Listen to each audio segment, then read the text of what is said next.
Welcome to the Tech Trends Podcast, where we discuss the latest manufacturing, technology, research, and news. Today's episode is sponsored by the MFG Conference. I'm Maria Lloyd, and I'm here with... I'm Elissa Davis. Stephen Lamarca. And I'm Spooky Moses. Welcome to Halloween, guys. Like on The Simpsons. Spooky Moses. Treehouse of Horror. Treehouse of Horrors They always episode. have like the spooky names. I want to figure out how to put, on the video, we'll get, blood to come down. Spooky. That would be a good intro. It's going to take 7 days to figure it out, but I'll do it. Speaking of spooky topics, Steve, I know you had some issues with the testbed computer. Yeah, you didn't have to call me out like that. So we built the digital twin-gen, our workstation PC specifically for the test bed. And we chose to build this over off-the-shelf We chose purchase, to right? build it instead of our PC supplier, which is Dell for our corporate office, because we are working with the limited test bed budget. We didn't want to tap into departmental or IT's budget for a computer build, just because one of the concepts of the test bed is to keep it accessible, which is industry talk for affordable. And so we built it ourselves, and everything was going great. Sean, who is an experienced PC builder, has done this many times before, and he did most of the heavy lifting with it. And once it was complete and all put together, we wheeled it over on a cart over to the IT, plugged it into a monitor, plugged it into power, hit the power button, bam. Posts beautifully the first time. That's nice. He's done this before. like he is quite literally a professional. And it was great. And we started doing some of the boring stuff, like setting up the software, setting up Windows, not creating a Windows profile or Microsoft profile. Apparently that's like a cheat code. IT knows how to do this, but if you build your own computer, when you set up Windows initially, it will fool you into thinking you need to create a Microsoft account or log into your own Microsoft account. That's useless information. Anyway, part of setting up the software things, we have no RGB on this PC, which is no colorful lights except for one little piece, which is the water block of the cooler that goes on top of the CPU processor. This water block I want to program not to be rainbow RGB, but to be a stack light, a machine tool-like stack light that specifically monitors the thermals of the PC. Because we are going to run this machine hard, right? It will be ran hard, and it will be ran for long periods of time on end. So we want to be able to monitor thermals at a glance, which is the perfect use case for a stack light. Monitoring anything at a glance, stack light. So we did that, but in setting that up, you naturally monitor some of the initial thermals, and I noticed whenever we did anything on the computer, opened software, opened a program, did anything, the thermals of the CPU just shot up.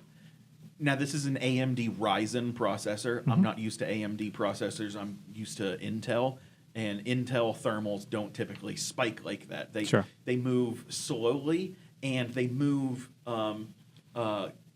along with the thermals of your coolant or your cooler's temperature as well. So typically I see the thermals move in unison. In this PC, the coolant stays stable, the processor spikes. And I've since learned that it's not a bad thing, but immediately I was like, this is not a good thing. Today, or not today, this week, Monday of this week, when of course Sean wasn't in, foreshadowing, I had Hamza help me remove the water block. We unplugged the computer, removed the water block, because when we were initially building it, we had to do some test fitting. We had to do one test fitting to find out which bracket is the correct bracket to mount the water block to the motherboard. And in determining that, we kind of smeared some of the pre-applied thermal paste. So I thought on Monday that these wonky thermals are because we screwed up the thermal paste a little bit. So I wanted to remove the water block. I applied new thermal paste because everything that I've read up on is too little is a problem. Too little thermal compound, problem. Too much, not a problem, especially with a modern paste that is not electrically conductive. So applied more thermal paste, put it on, and I really sandwiched it on there to get maximum coverage and torqued it down. And in the process of doing that, I must have dislodged the main power cable that goes from the power supply to the motherboard. So when we plugged everything back in and had everything back set up, ready to go, the computer already started. We had already set up the computer, hit power, nothing. It failed to post. And I was like, unbelievable. The computer doesn't post. Yep. And I'm just like, oh, geez, what did I do now? But I went through the process of diagnosing it, slacking Sean, who I really wish was in the office. And ultimately, I was able to get it to post again on my own with a little bit of help, but he wasn't physically here. So I feel good about it. A little tinkering. But I'm still upset that it happened. But I think that's the takeaway in building. Only to find out that the thermals are only marginally better. You take risk on and building your own machine, right? Yeah. I mean, if you bought a pre-built from Dell, HP, or any other workstation, they're going to ship it to you, and it's going to work because it's robust enough to ship it to you. But I mean, that's the takeaway. Is like we have an IT department that's capable, and with you, that's capable of building it. So it's a risk that we had to take because we had the boundaries of the budget. But it's still a ongoing conversation of should I build my own or buy off the shelf? And I think we learned some valuable lessons going through this process. Yeah. One last note. This is an extra piece of information, but we're trying to keep the workstation computer agnostic, so to speak, from people's accounts. We're trying to keep no profiles, nobody's personal profile, nobody's work profile. Nobody will have to log into it. Right. Sharab will use TeamViewer to log into it from India, which is really cool, by the way. So he can access it at any time of day, and it will stay on. And it's designed to stay on. But where was I going with this? Because we're not having any accounts logged into the computer, I'm trying to find ways around installing some of the software that we use. So like Autodesk Fusion 360 and iGES's robot control software, they require you from the computer you want to install it on to email them for a link to download the software. Sure. Autodesk is very similar, Right. and we don't want that. Yeah. So Yeah, because it's tied to we are a going person. old school. By old school, I mean like from a couple of years ago, an old school method of grabbing just the installer files from a computer that already has them, the old one, putting them on a flash drive, and putting Plug it in. Nice. We're doing something physical. Gross. It's supposed to be the digital twin gen. Everything's supposed to be electronic. It is interesting that you bring up the scenario of like a shared asset because that is the PC. Everyone's going to remote to it, right? There isn't a single login. So as we move more towards like cybersecurity, everyone's interested in maintaining their identity online, but that machine doesn't have an identity because everyone's going to be accessing it. So it's a very interesting scenario when you have a shared asset like that. The identity right now is the digital twin gen. I like it. Another thing that I had to download or put on a thumb drive, the first thing that I put on the thumb drive was the AMT logo. The official AMT logo. Nice. So I'm going to have that as... It just doesn't look right when you have like a login profile and it's just like the silhouette, the basic Microsoft silhouette of a person. Yeah. We're going to put the Lisa Ju in there. Nice. That'll be the cherry on top. When this episode comes out, hopefully we've recovered from Halloween, but Chocolate you guys tell me comas.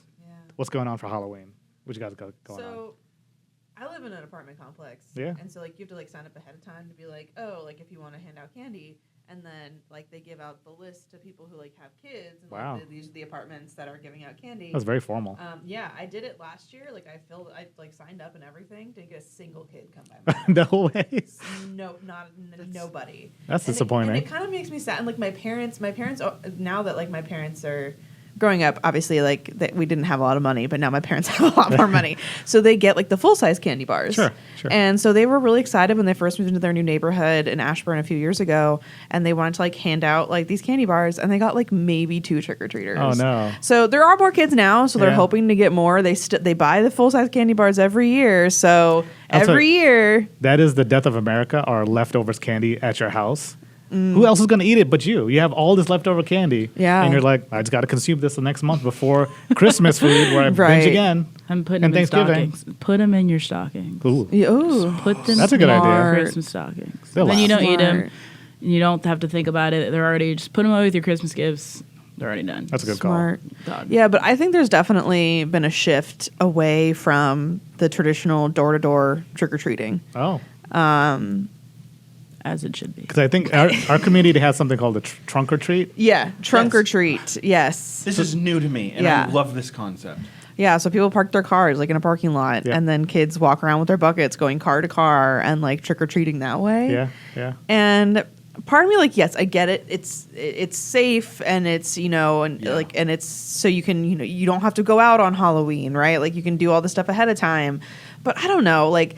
I loved, even when I was too old to be trick or treating, I loved like handing out candy, Sure. like to trick or treaters. Like that was really fun for me. Right. And like seeing like these little kids in their costumes, or, like people like bringing up like their babies and like they're like dressed up, and I'm like, so like I'm sad that it's not something that people do anymore or that it's kind of dying out. Right. Because I think it's like, and it's also just such a fun thing to do as a kid. Well, you appreciate in our community we're doing both. Okay. Good. Nice. Good. So it's candy everywhere. This is like everyone's on the sugar rush Ben's for the got a next trunk month. full of TP. Ben's only there for the trick. There's no treat. It's just like bombing kids. and Exactly. Steve, are you going trick or treating? So I was really disappointed when we moved into our house last year. Your townhome community, right? Yeah. Our retirement home.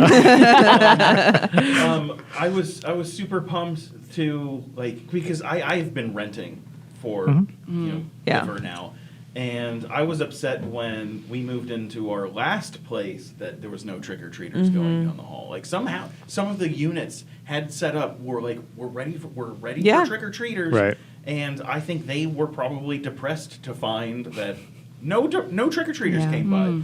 And last year, I was so pumped to finally hand out candy, and I was getting ready to buy the full-size candy bars. And I heard from our new neighbors that, we don't get trick-or-treaters. Oh, no. And I was so let down. Right. I was really looking forward to give out candy. I don't want to go for a walk, but I want to spread the joy of overeating. Well, you had a great costume at the lunch Halloween event. Yeah. You dressed as a warlock.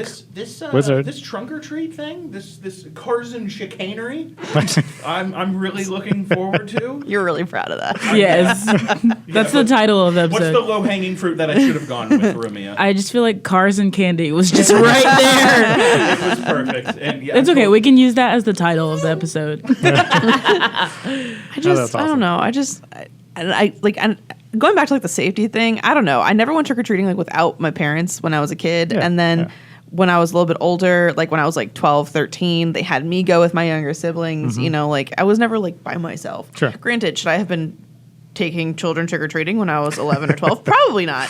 But I don't know. It was so fun, and like especially when you live in the suburbs, and like some people like do up their houses, right? Like they do up the walkway. Yep. So like God. there was some I would not go up to because there was terrifying things there, or there was a lot of people who would like dress up as like scarecrows, Yes. and like sit in the chairs really still. Telling and you then that's the they last move. time I went trick or treating. There was a terrifying. guy who was sitting on his thing and he was holding a bowl of candy, and me and my brother went, and my brother, being a brother, made me go first. Of course. And I went to go, and he literally like jumped at me, and I knocked the entire bowl of candy, and I like ran. Haven't been trick or treating since. Well, obviously I'm an adult now, but like Oh, you still go. no, I'm not going. Traumatized. I think my favorite thing trick or treating as a kid was like when the adult would answer the door and just be. They'd treat me the way I've been treated my whole life, and which is just like, "Hi, what are you doing here?" No. Can I help you? Like, Right. and they'd be like, "Aren't you supposed to say something?" And just like, "Oh, trick or treat." And my dad, who would walk us around the neighborhood, would just get a kick out of that. It's like, you're not just entitled to candy. You have to say something. That's so funny. Ramia, can you tell us about today's sponsor? Yes, I can. The MFG meeting brings together manufacturing technology industry leaders to address key business challenges and provide actionable solutions. Sessions cover a wide range of topics, including workforce, economics, supply chains, leadership, politics, and more. The unique meeting experience provides unparalleled opportunities to network with executives from companies that make, sell, service, and support MT. These peers and competitors will learn from each other, build long-lasting connections, and share insights that will benefit their business. Go to amtonline.org/events to register. Woohoo! Thanks, Ramia. Anytime, Ben. Elissa, you found a really interesting article considering the time frame that we're talking about this. So it's very timely for Halloween because it's about Hershey's. Yep. And quick segue or like sidebar. aside, whatever. I went to the Hershey's store in Times Square Cool. last year for the first time, and I was just like, wow, this is like really cool, but also like it's also kind of really disappointing. Oh no. Oh no! Like you like because everyone like hypes it up, and then you Okay. go and you're like. So you're Like- conflicted emotions. It's Yeah. like it's fine. You're like, They've just got like a lot of let Hershey's down. branded. Okay, I should also say I don't like Reese's peanut butter cups, Oh, and that's the place where you can like no. make your own Reese's peanut butter Yes. cup. And so My like eye that's just their big twitched a little thing. bit. That might be I know. I know. I told her Mia this last week, and she was like, "I don't think I trust you anymore." Yeah. I don't like peanut butter, so I don't like Reese's peanut butter cups. So like that's their big sell, is like the giant Yeah, peanut butter yeah. cups that you can make, and I don't like those. So maybe that's why it was so disappointing for me. Sounds like you just solved the issue yourself. Yeah, I know, right? So Hershey's, so it's from the manufacturing drive, and it's unwrapping Hershey's 250 million manufacturing upgrade. It's a big investment. Yeah. So the chocolate maker's advancing agility and automation initiative leans on digitalization to boost visibility and optimize operations and procurement. So back in February, it announced plans to spend up to $250 million through 2026. So this is obviously through next year as well. And it aims to digitize and automate Hershey's processes, optimize procurement and manufacturing, and accelerated research and development, and planning to boost visibility and streamline operations. You know, one thing I do really like about this article, Elissa, is like the commonality of this to every manufacturer that Yep. they're going on. So, Yeah. when you talk about food, no one's really interested about food manufacturing unless you're watching how it's made. But what Hershey is doing is basically what everyone is looking for in manufacturing is just improve operations. They're turning into a chocolate forge. Which I, My question is, but will the chocolate be good? Finally. I think you'll just Finally? be the same Hershey's. You're not a So okay, fan? Steve and I were talking about this Okay. before the episode started. Is that as great as Hershey's is, European chocolate is always going to be superior. Dunks on it. so it's not the debate of Hershey's, it's the debate of American chocolate versus European chocolate. And it all has to do with like the milk fat they use, the type of like chocolate they use, like the ratios that our they food use. industry pumps us full of poison. Okay, I'm this is coming from the person. This is coming from the person that doesn't like Reese's Pieces, by the way.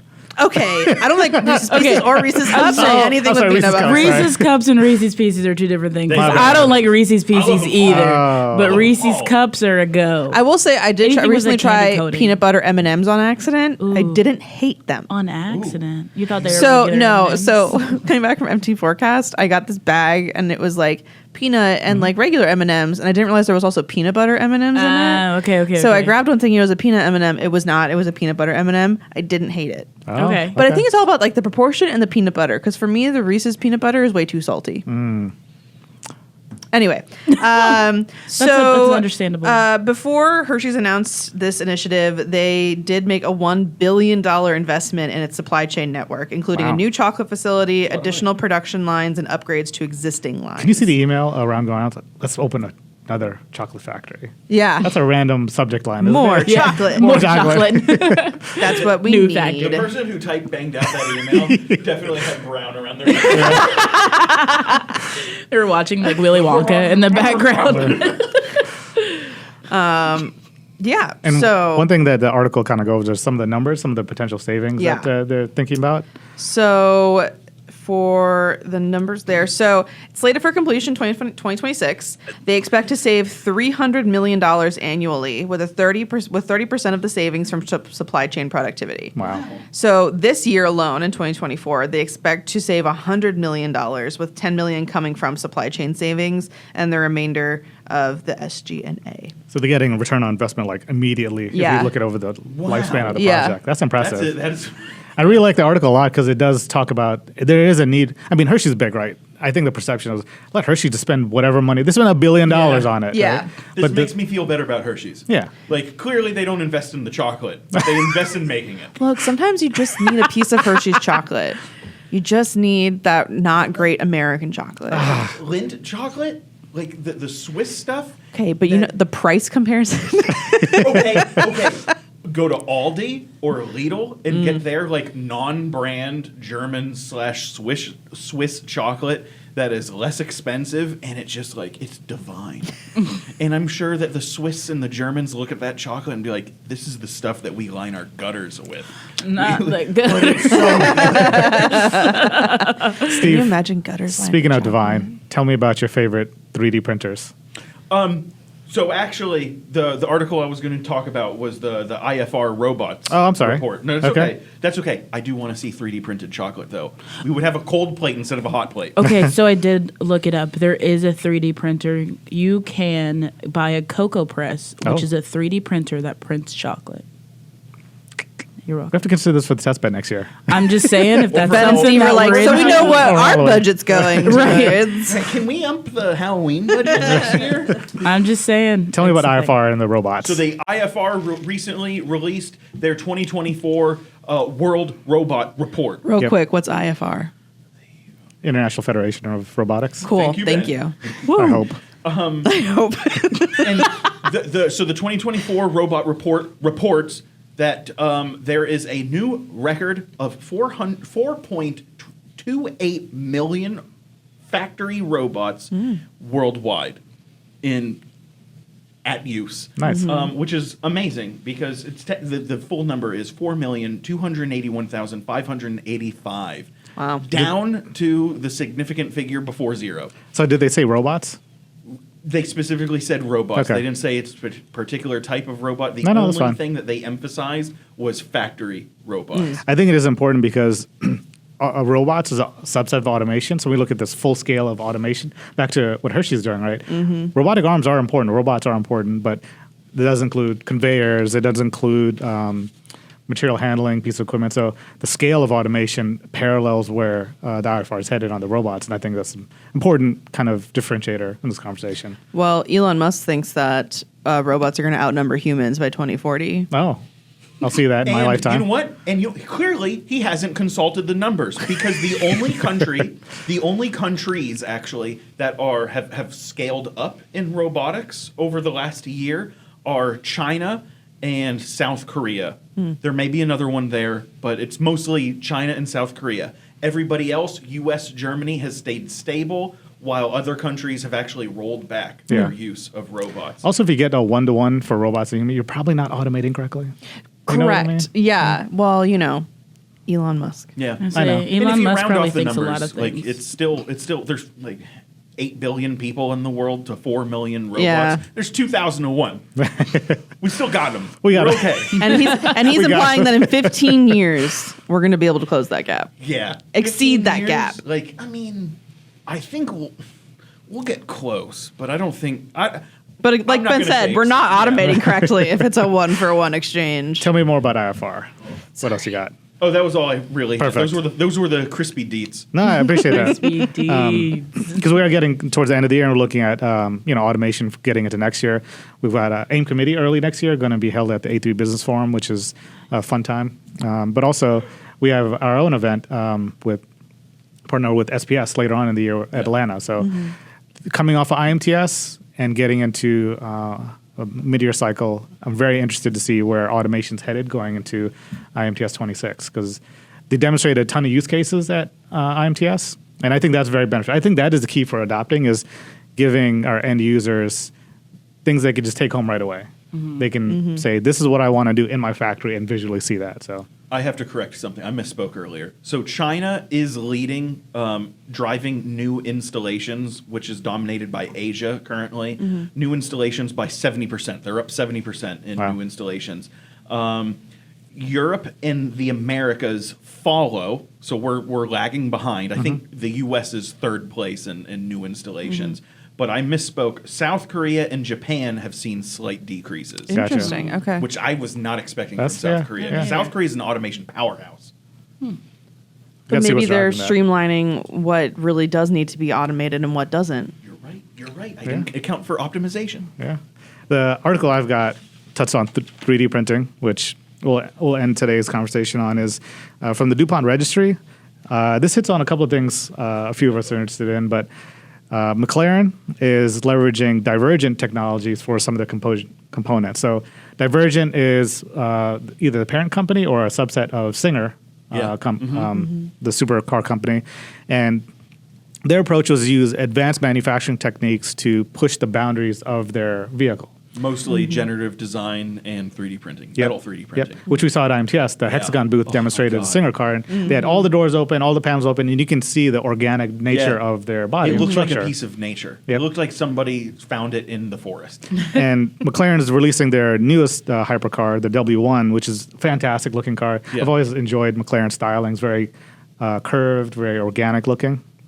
But it hits on a collaboration, which I think is very important in the future when we look at pushing advanced technologies, because the knowledge to actually make these parts, well, first design, and then make these parts, it's not as prevalent as everyone would expect, right? So additive or 3D printing is more streamlined than getting to subtractive processes, but the thought process of actually designing components that can harness that value, that's a small subset in the universe. And they kind of hit on an interesting scenario where Lotus used to do this a long time ago with their suspensions. Is they used to license out their engineering capability and their manufacturing capability. And their engine building, for that matter. And They're very much like Cosworth. Yep.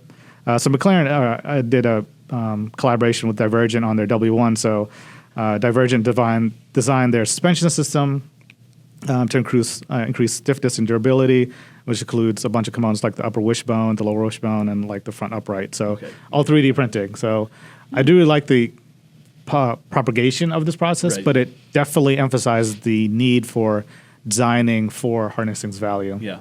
I'm glad you touched on that last part, specifically because the title is a little misleading. There deserves to be an asterisk there.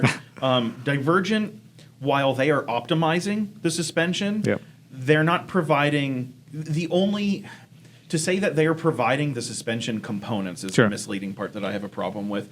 They are providing the architecture and the linkages and the geometries. Gotcha. But the components themselves, which the main components of suspension, other than the linkages and geometries and architecture, is your actual hardware, which is the dampers or shocks and springs. Right. Those are probably provided by Öhlins. Because if you look at the Singer C21, that has or 21C, excuse me, that has Öhlins suspension, which is the right choice. So fair point. Öhlins is the premium suspension component manufacturer for everything suspension related. So I mean, in the suspension there are like semi-static parts, but then you have movement parts like the suspension, the springs, or the dampeners and the springs, right? So I agree with you. The architecture itself, to be able to harness value from this, I think that's fascinating.